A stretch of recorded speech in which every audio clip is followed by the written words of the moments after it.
veo algo parecido a nivel retórico, porque el gobierno tiene que tomar medidas con las que concuerdan casi todos, desde Cristina Kirchner hasta la oposición de Mauricio Macri. Y esas medidas simplemente tienen que ver con el acuerdo con el fondo, que no puede demorarse mucho más allá de marzo, porque en marzo hay vencimientos que Argentina no puede enfrentar. No tenemos plata para pagar los servicios de la deuda que vencen en marzo. Y por lo tanto, el acuerdo tiene que ser hecho a esa altura o pateado un mes más, pero sin acuerdo vamos al default. ¿Qué es lo que tiene que hacer este gobierno? Probablemente esconder que detrás de ese acuerdo con el fondo se viene un ajuste. Y entonces lo que está buscando es disfrazarlo con palabras y abrazarse a la oposición para que la oposición comparte el costo del ajuste.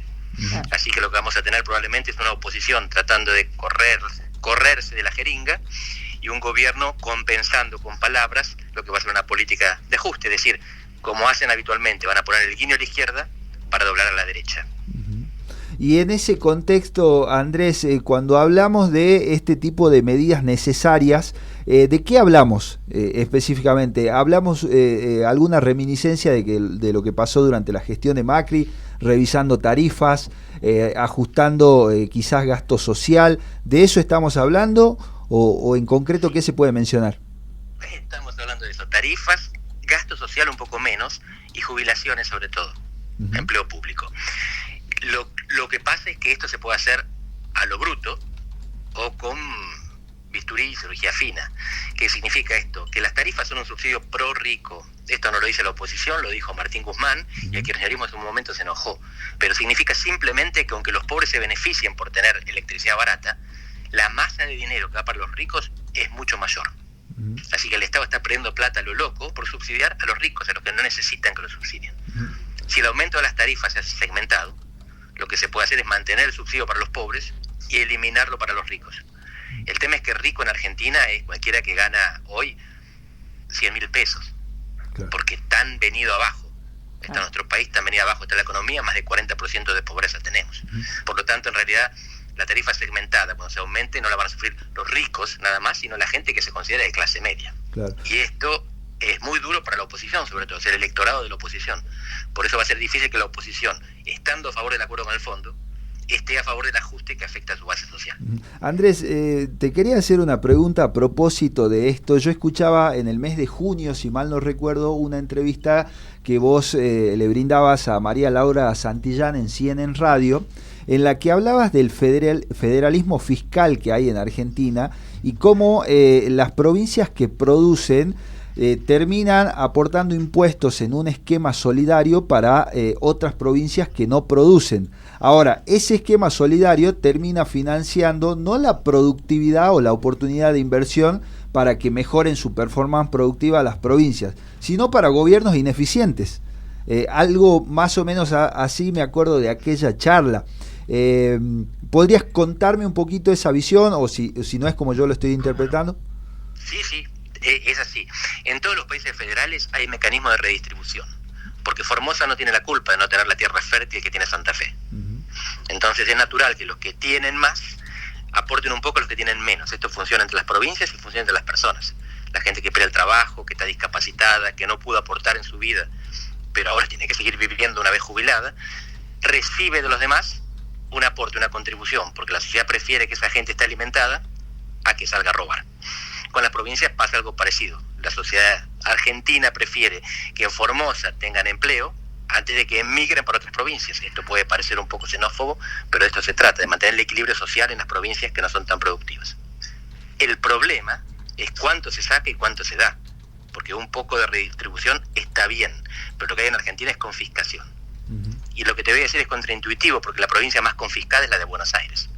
Claro. Es una provincia completamente desproporcionada, tiene menos senadores y menos diputados, sobre todo que lo que le corresponden por la Constitución, tiene muchos más ministros y sobre todo tiene más pobreza. Buenos Aires tiene per cápita más pobres que Jujuy. Y esto en parte porque Jujuy hizo las cosas bien, pero también es porque Buenos Aires es confiscada por la coparticipación, porque entrega cerca del 40% y le devuelven cerca del 20%. Y esa plata va a las provincias incompetentes, a las provincias ineficientes, mejor dicho. Los incompetentes son los gobernadores. Entonces la cuestión no es que la provincia de Buenos Aires no tenga que dar, es que da demasiado.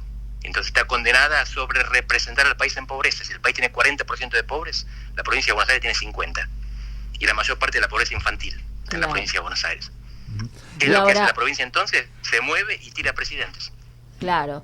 ¿Cómo le va, Andrés? Buen día. Y en esta redistribución, ¿cómo se hace para barajar y dar de nuevo? O sea, ¿cuál es el punto de equilibrio que pueda permitir un crecimiento o hay que legislar nuevamente todo lo que hace al federalismo fiscal? Sí, tiene que haber criterios objetivos, que se fijen cuánto produce una provincia y cuántos pobres tiene una provincia. Y además, ¿cuánto hace esa provincia para tener menos pobres? Estos criterios objetivos no existen. La ley de coparticipación es del 88, de 1988, cuando ni Tierra del Fuego ni la Ciudad de Buenos Aires eran provincias, no tenían autonomía todavía. Por eso es que el presidente le saca la capital con un decreto. A las provincias no les puede sacar con un decreto. A la capital sí, porque no existía con autonomía cuando se dicta esta ley, que no está basada en criterios objetivos, sino un criterio político de redistribución, porque Cafiero quería saber, y entonces apoyó un proyecto para que Alfonsín le diera dinero a sus colegas en el interior para que lo apoyasen. Y él después como presidente veía lo que hacía. Él no fue presidente, fue alguien del interior y la coparticipación quedó contraria a la provincia de Buenos Aires. La reforma constitucional del 94 establece que en el 96, 2 años más tarde, hay que cambiar la ley de coparticipación. Nunca se hizo. Desde el 96 hasta hoy pasaron 25 años, un cuarto de siglo. Hace un cuarto de siglo que incumplimos la Constitución. Y a la pregunta que recién hacías, ¿cómo se cambia esto? No se cambia, porque las provincias tienen derecho de veto, porque esta decisión se toma en conjunto entre todas, y por lo tanto estamos condenados a que Buenos Aires sea confiscada, y por lo tanto reviente la política nacional cuando se enoja. Claro. Esto tiene que cambiar, pero solo va a cambiar cuando las provincias se den cuenta que de esta manera, fíjate, se están condenando a no tener representación. En el Ejecutivo Nacional hay 2 ministros que vienen de las provincias, los otros 19 vienen de las 2 Buenos Aires. Andrés, buenos días, Andrés Mendieta lo saluda. Usted hace un tiempo, calculo que un año atrás, escribió un artículo sobre la creciente irrelevancia de América Latina. Argentina, salvo Venezuela, se ha convertido en el patito feo del continente. Hoy, Mario Pergolini, en su calidad de empresario, dice: el país no tiene solución. Cifras oficiales de migraciones, 60.000 jóvenes se fueron del país en los últimos meses. ¿Qué hacemos?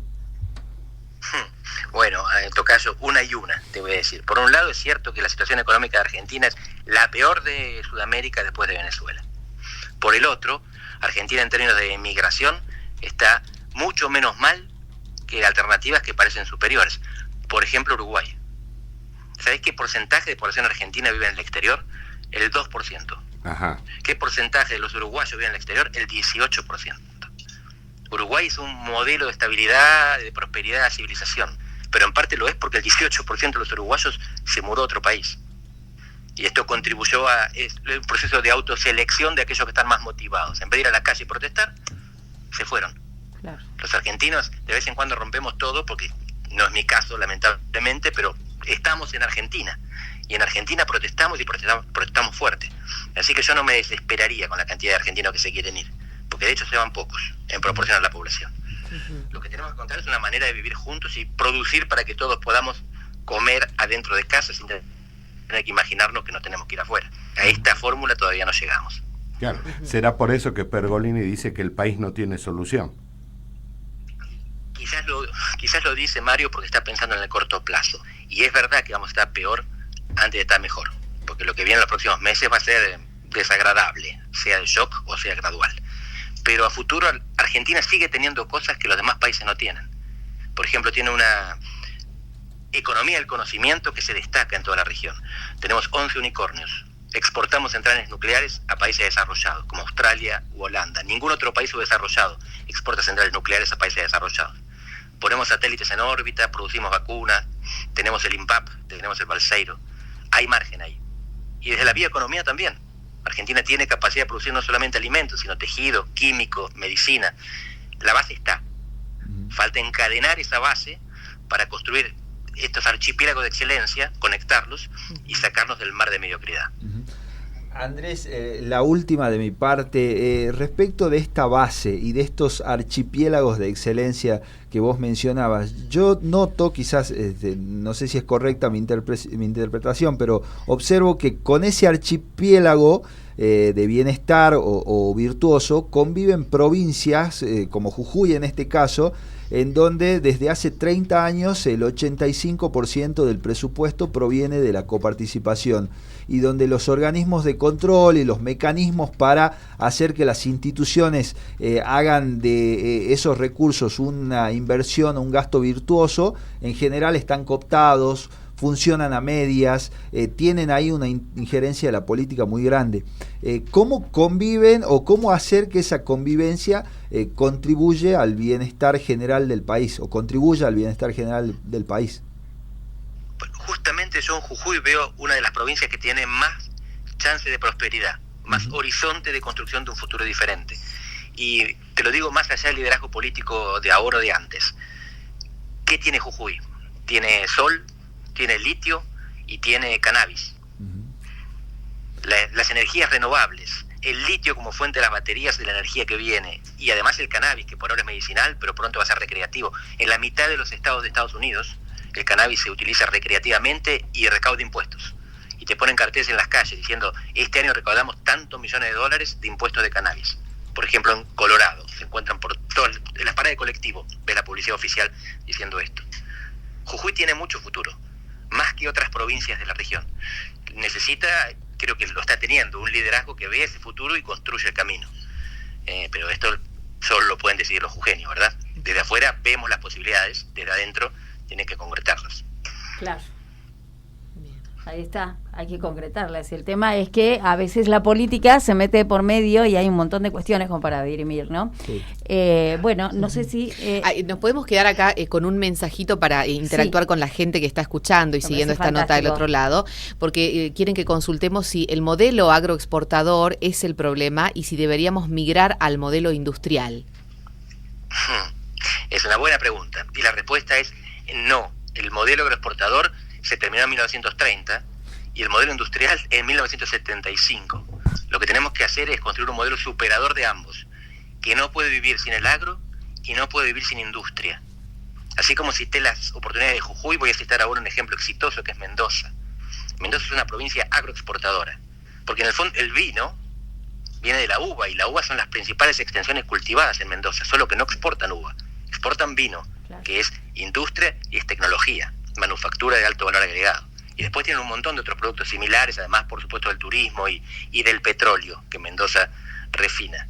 Pero eso es una economía compleja que se basa en el encadenamiento productivo, desde el campo hasta la fábrica, hasta los servicios, porque el vino no solamente tiene que ser bueno, tiene que tener marketing, botella, etiqueta, diplomacia.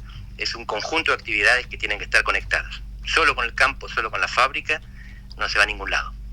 Necesitamos las dos y mucho más.